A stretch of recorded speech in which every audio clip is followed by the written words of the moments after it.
Welcome back to Maggie Minutes by E. Kohipat. Aji Rahisu scheme, Moitri scheme.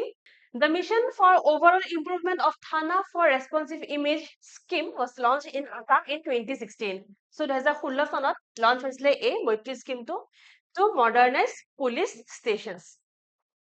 Moitri scheme is reorientation of policing in Assam by rebuilding and strengthening the relationship between police and citizens. So, police আৰু নাগৰিকসকলৰ মাজৰ সম্পৰ্কটো ৰিলেশ্যনশ্বিপটো ষ্ট্ৰেংথেন কৰিবলৈ আৰু rebuild কৰিবলৈ অনা হৈছিলে particular স্কিমটো মৈত্ৰী has envisaged changing the police station with facilities তো এই স্কিমটোৰ মোষ্টলি যোনটো এম আছিলে সেইটো এইটো আছিলে যে ষ্টেচনছ খিনি যোনখিনি পুলিচ ষ্টেচন আছে সেই পুলিচ ষ্টেচন খিনি যাতে ফেচিলিটি খিনি এনহেন্স কৰিব পাৰে কি কি ফেচিলিটি মেনশ্যন কৰিছে মই পঢ়ি দিছো reception and waiting lounge video conference system separate women and children cell, separate entry for them, toilets, adequate drinking water facility, boundary wall, even a crèche. So, এই গোটেইখিনি facility দিয়াৰ কথা কোৱা হৈছিলে under the Moitri scheme.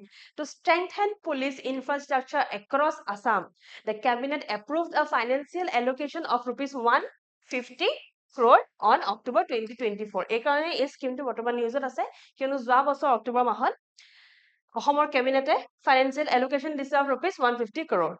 In 2017, Moitri Assam Society was constituted to monitor the implementation of the scheme besides acting as a fund channelizing agency between the state government and the executive agencies. So, যদি সুধে যে এই Moitri scheme টো কোনে implement কৰিছে কোনটো department জড়িত হৈছে তেন্তে answer is Moitri Assam Society. এই particular society টো বনাইছিলে এই স্কিম খনৰ implementation check কৰিবলৈ আৰু ফান্ড চেনেলাইজ কৰিবলৈ মানে যোনখিনি ফান্ড অহা যোৱা সেইখিনি চেক ৰাখিবলৈ আৰু and to act as an agency between the state government and executive agencies.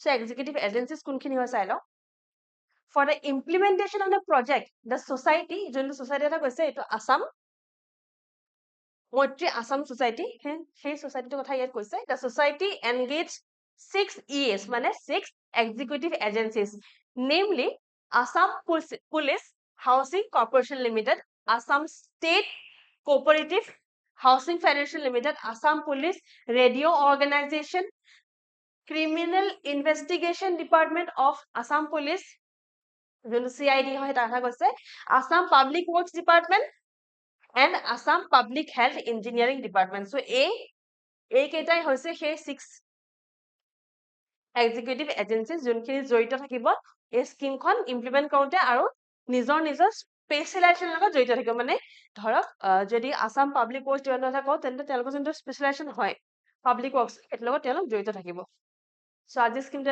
শেষ কৰিছো ক্লাছ যদি ভাল পালে লাইক কৰিব শ্বেয়াৰ কৰিব সাবস্ক্ৰাইব কৰিব থ্যাংক ইউ